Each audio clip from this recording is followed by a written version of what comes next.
Good morning. I'd like to introduce Mr. Craig Cleveland. He's a resident of South Carolina and a realtor here.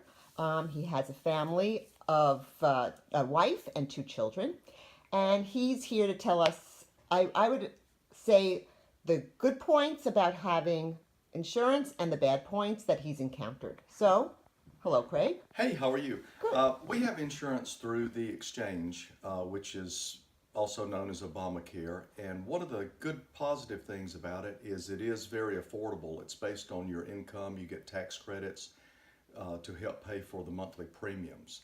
And that will vary based, on family and how many people you have involved.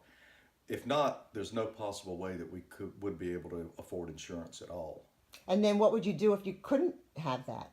How would you take care of your family's medical needs? We would have to find a doctor who would accept a self-pay plan. And there are a couple of doctors here in Hilton Head that will do that because we went without insurance for quite a while in between when we had health care coverage and they were instituting the ACA plans. And so we did utilize that, but that's really the only option. Wow. And can you tell us any negative issues that you've encountered having this state health insurance plan? Initially, when we were enrolled, I would contact the doctor and ask, do they accept this plan? And because it was written by Blue Cross Blue Shield, they would always say yes. And I even explained to the staff there that I want to make sure you understand this is an exchange plan. It's different. And they would always tell me, oh, we accept Blue Cross. And then when I would go, they wouldn't accept it because they weren't credentialed with that particular plan. And I would get bills upwards of $500 when I went, and that was problematic to say the least. And also one particular issue, my daughter had a tonsillectomy. We checked to make sure the surgeon was in network, the hospital was in network, the facility was in network, everyone was in network. When I received the bill, evidently the anesthesiologist was not in network.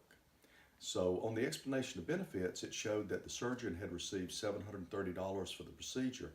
The anesthesiologist was sending me a bill for $2,200. Wow. And and when I contacted the anesthesiologist, they explained that they're not in network with anybody. And no one told you that before? I did not know that before, and I'm not sure how I would have found that out. I'm not in the medical industry, and I don't know how to check with everybody who's going to be involved in the procedure. Wow, that is a problem. So now how do you pay for that huge bill? Well, I had to negotiate with the anesthesiologist. They threatened to turn me over for collection, and it took me about a year and a half to get it resolved. Wow. Yeah, so I guess there are problems with that, but I guess it also is good that you at least can get basic medical health care coverage for your family. Yes, it is. One of the problems with it is you either go in network or you don't have coverage. So Right. if I'm traveling and I have an emergency, the hospital may or may not accept it.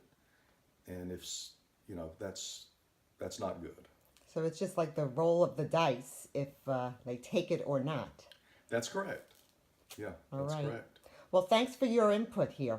Appreciate it. Absolutely. Thank you. Bye-bye. Bye-bye.